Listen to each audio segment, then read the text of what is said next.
और अब बात करेंगे मिडिल ईस्ट की, जहां अमेरिका ईरान के बीच टकराव एक बार फिर से खतरनाक मोड़ पर पहुंचता हुआ दिख रहा है। खबर है कि ट्रंप तेहरान के खिलाफ फिर से बड़े ऑपरेशन की तैयारी में है। ट्रंप ने ईरान को बड़ी चेतावनी भी दी है। मिडिल ईस्ट में एक बार फिर युद्ध का खतरा मंडराता हुआ नजर आ रहा है। डोनाल्ड ट्रंप ने कहा कि अगर ईरान ने परमाणु समझौता नहीं किया तो उसे गंभीर परिणाम भुगतने पड़ेंगे। ट्रंप ने एक तरफ धमकी दी तो दूसरी तरफ फिर से बड़ा दावा भी किया और कहा कि तेहरान अमेरिका के साथ डील करने के लिए बुरी तरह से बेताब है।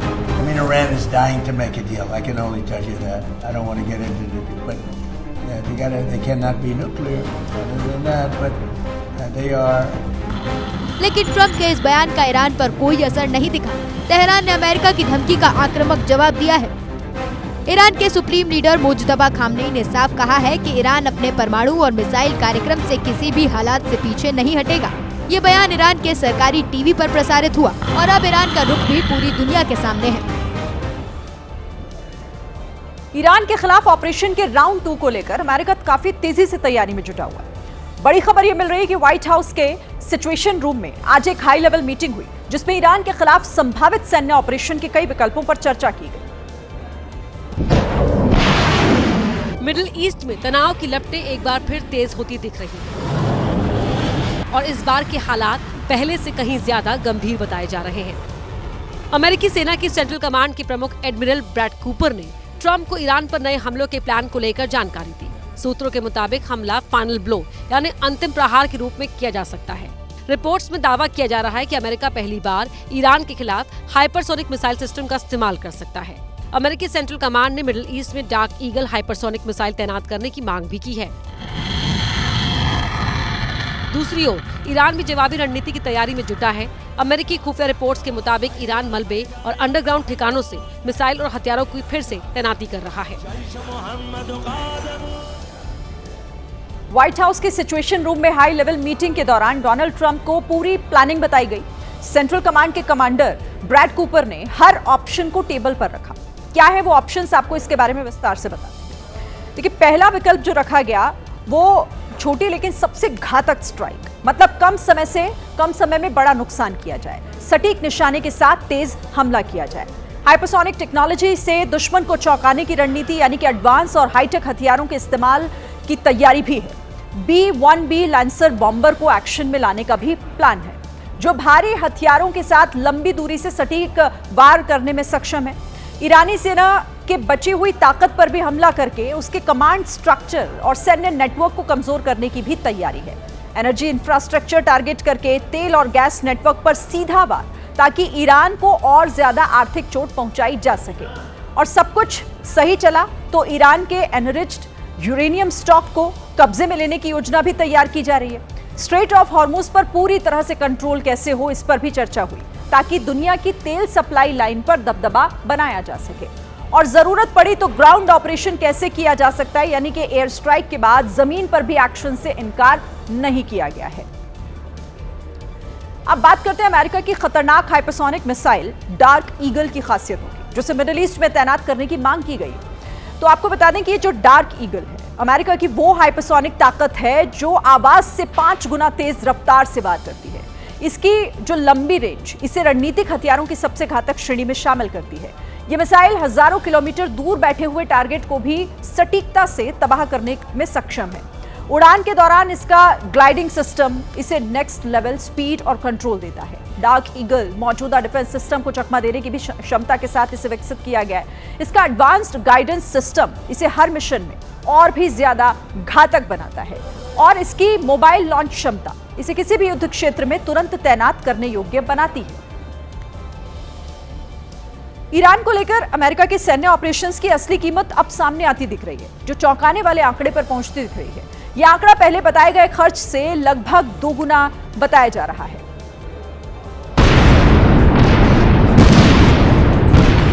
रिपोर्ट्स के मुताबिक अमेरिकी अधिकारियों ने माना है कि ईरान से जुड़े सैन्य ऑपरेशन का असल खर्च पेंटागन के शुरुआती अनुमान से कहीं ज्यादा है।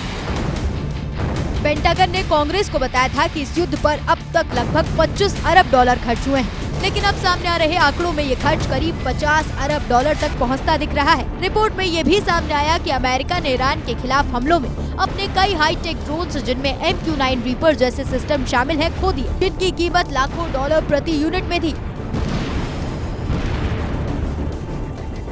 लंबे समय तक चल रहे ऑपरेशंस की वजह से ऑयल मेंटेनेंस और फील्ड बेस्ड इंफ्रास्ट्रक्चर पर भी भारी खर्च बढ़ा है। अमेरिकी संसद में अब इस खर्च को लेकर गंभीर सवाल उठने लगे हैं।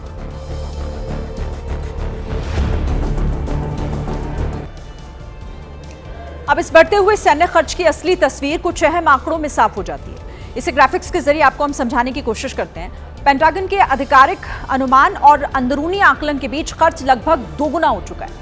जो पहले 25 अरब डॉलर बताया जा रहा था, अब उसे 50 अरब डॉलर और इससे भी ज्यादा होने का अनुमान लगाया गया है। अधिकारियों का यह कहना है कि असली लागत सिर्फ ऑपरेशन नहीं, बल्कि छिपे हुए सैन्य और सपोर्ट खर्चों से बढ़ रही है। महंगे ड्रोन और सैन्य उपकरणों के नुकसान ने कुल खर्च को और ज्यादा बढ़ा दिया है। अब अमेरिकी संसद में ये सवाल उठ रहे हैं कि क्या असली खर्च सामने आए आंकड़ों से भी बड़ा है, और इस पर अब डीप ऑडिट की मांग भी की जा रही है। मिडिल ईस्ट में तनाव की वजह से दुनिया बड़े ऊर्जा संकट की ओर बढ़ती हुई दिख रही है। तेल की सप्लाई घट रही है, बाजार हिल रहे हैं और जियोपॉलिटिकल तनाव चरम पर है। इस बीच IEA की चेतावनी से हालात और ज्यादा गंभीर होते दिख रहे हैं।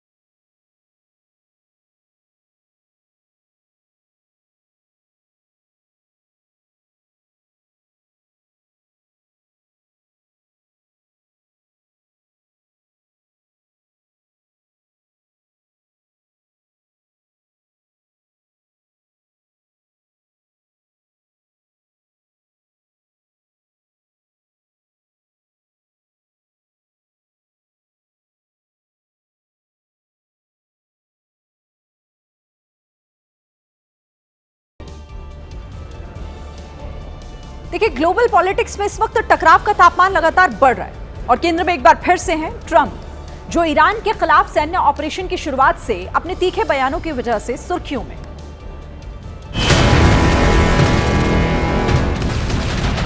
डोनाल्ड ट्रंप ने एक बार फिर साबित कर दिया कि ईरान के न्यूक्लियर कार्यक्रम पर जो भी उन पर सवाल खड़े करता है, उन्हें वो बिना लाग लपेट के जवाब देते हैं। ताजा मामला जर्मन चांसलर फ्रेडरिक मर्ज से जुड़ा हुआ है, जिन पर ट्रंप ने तीखा तंज किया और कहा कि उनके नेतृत्व में काम बहुत खराब चल रहा है। He's doing a terrible job. He's got immigration problems. He's got energy problems. He's got problems of all kind, and he's got a big problem with Ukraine. Trump ने यह बयान तब दिया जब जर्मन चांसलर ने कहा था कि ईरान के साथ बातचीत में अमेरिका अपमानित हो रहा है। He criticized me for doing the whole thing with Iran, but I said, "Would you like to have a nuclear weapon in the hands of Iran?" He said, "No, I don't." Trump ने आगे चेतावनी दी कि अगर Iran के पास nuclear weapon चला गया तो पूरी दुनिया बंधक बन जाएगी।